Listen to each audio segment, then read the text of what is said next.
Joining me to talk about AI legislation are Republican Representative Todd Jones of South Forsyth, and he's chairman of the House Technology and Infrastructure Innovation Committee.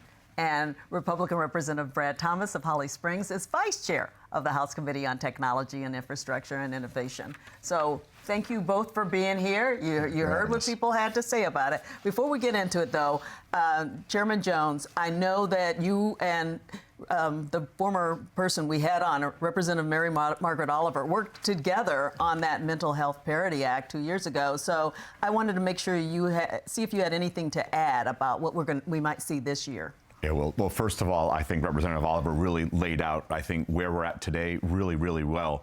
The only thing that I would add to that is 988. We're doing everything we can in this state to let everyone know. Everyone knows what 911 is about in terms of the emergency that you may be having. We want everyone in the state to also know all about 988. If you're having a challenge with mental health, if you're having a challenge with addictive diseases, substance abuse, please pick up the phone, dial 988. Someone's going to be on the other line to help you out. A very good reminder. Yep. Okay, so let's get into AI a little bit here, and give us an idea, Representative Thomas, what's taking place in Georgia that people should know about AI. We heard some people talk about different things. Well, I think it's been a nationalized issue, and but really, I think what we've done here in Georgia is, first, we've defined what AI is in a way that no other state has done, and I think we're the leader in the country on how we define AI. Because until we can gather around what AI is, then how do you set good policy in place? Can you tell us how you define it? Is it complicated? It's so specific. So it's funny. Many times you hear people say, "Oh, this is a simple bill." This is not a simple bill, and this is not a simple topic. Sure. So it takes significant effort and multiple people, and it's a multi-line definition. But I will tell you, the key to defining AI is to make it general enough to where it can last the test of time. But specific enough where it's actually going after the things that we're trying to set policy for. Yeah, I didn't mean to interrupt you. So no, you think we're just getting a handle on everything? The definition helps, and then moving from there to something more. We are. Chairman Jones set out a AI subcommittee over the summer. We had meetings. We also had joint meetings with the Senate. And part of what that came out was, different issues and how generative AI specifically, with all of its benefits, how it has some nefarious uses as well, which is what we tried to tackle in 986. Yeah.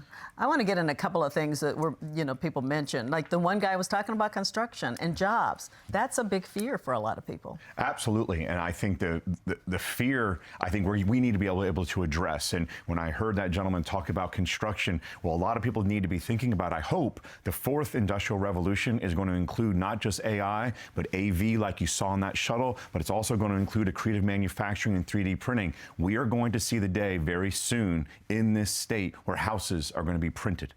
Literally, buildings will be printed. We're going to be looking at workforce housing. We're going to be looking at housing in terms of low income, being able to build houses faster, cheaper, more efficient. I think these are the areas where people, I hope, once they get more and more educated, not just on AI, but also on autonomous vehicles and 3D printing, I hope they're going to see, you know what, we should embrace the fourth industrial revolution. There's a lot of opportunity for here in Georgia. And for jobs. So I think the big fear is that there won't be jobs. It's going to take away jobs. I think we should lean into it. And let me tell you, let me give you an example. I remember when Excel came out. Yes, I'm that old. And I remember the accountant was going to be gone. No more accountants, no more financial planners, because Excel was going to take that over. Rather, what we've seen is an explosion in financial services, so we leaned into Excel. I think what you're going to see is more and more people understanding AI is a great tool for efficiency. It's a great tool to lean into, but as much as it's going to be so knowledgeable around everything that exists on the internet, we still need human beings to be able to implement, develop, and service. Okay. Representative Thomas, I know there's some legislation you guys are working on, and one of them is HB 986. Tell us what that's about. So that's the election deepfake bill. However, it's expanded since, and now it includes certain other generative AI issues, such as defrauding seniors and other things that AI can be used for. So, but what the crux of it started off as elections, and that's important because obviously we're in election year, and so it's an issue that we need to take a look at. But unlike historically, where you can go and you can create flyers or whatever and pass around communities, these generative AI, if they look realistic, a politician or whoever, it can be really damaging. And we want to get at that. We still want to make sure we're supporting the First Amendment rights of individuals in a way that also ensures that deceptive information that can be believable. And it's very specific. We're very specific in saying it has to look to a reasonable person to be believable. That was really what we were going after. Because we've seen the deep fake videos during election years. We've seen different things. So this is trying to get a handle on all of that. I guess that's correct, and I think we went about it the right way. Again, we're not trying to go after satire, parody, the things that have been part of the political process, from the beginning. Instead, what this is very targeted at individual, I say persons, which are a lot of campaigns, PACs, and organizations that have enough money to create a realistic, believable, generative AI of any individual doing anything, anywhere. And this has opened up a whole new world, and it has to do with where are you in the virtual arena versus in the reality where we all operate right now.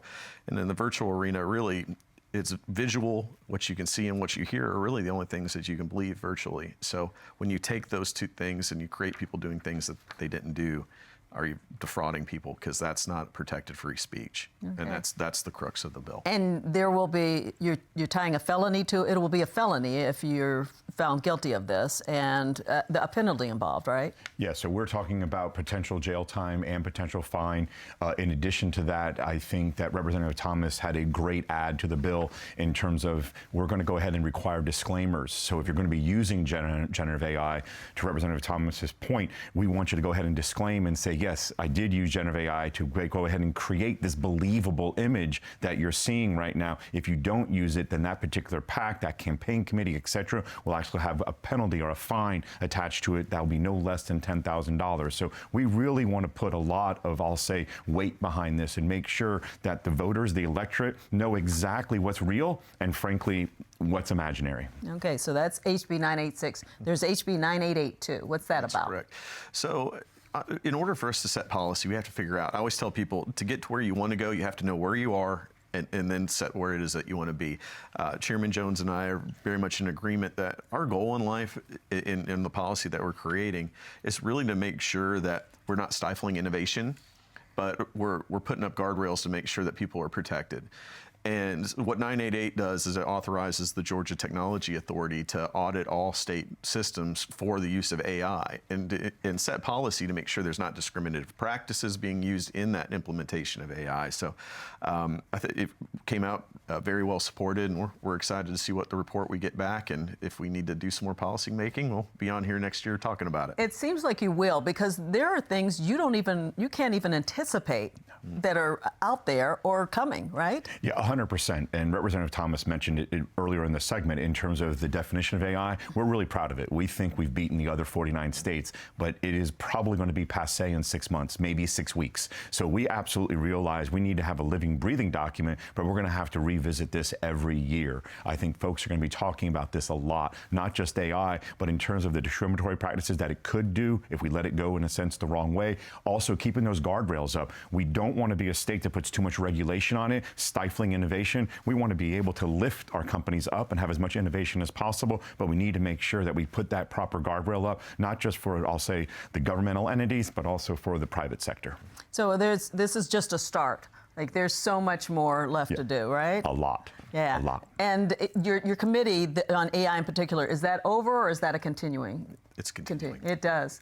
So you're still taking in information, and people probably want to pass along information to you too. We've had a lot of people want to pass along information. Yeah, so, I bet. But this will continue on into perpetuity. So yeah, because it's a whole new world out there. A whole new world. I know. You came on last year and talked about it, and we're still seeing a lot of coming on. We are. Well, thank you for coming on and telling us more about it. We will keep up with both of those bills.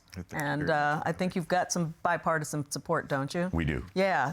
You've had people sign on. I mean, it's something everybody wants, right? Yeah, we've had bipartisan support, and we really, really appreciated that. In addition to that, I want to give a shout out, Judy Non-Civil, meaning Judiciary Non-Civil and Judiciary Civil. They have been participating in this process. 3 different committees are taking not just a look at this bill, but making sure sure we're getting it right. I think we're on the 22nd draft. So we're really Wow. trying to really perfect this as Okay. we send it over to the Senate, All right. knock on wood. Thank you. We'll have to leave it there because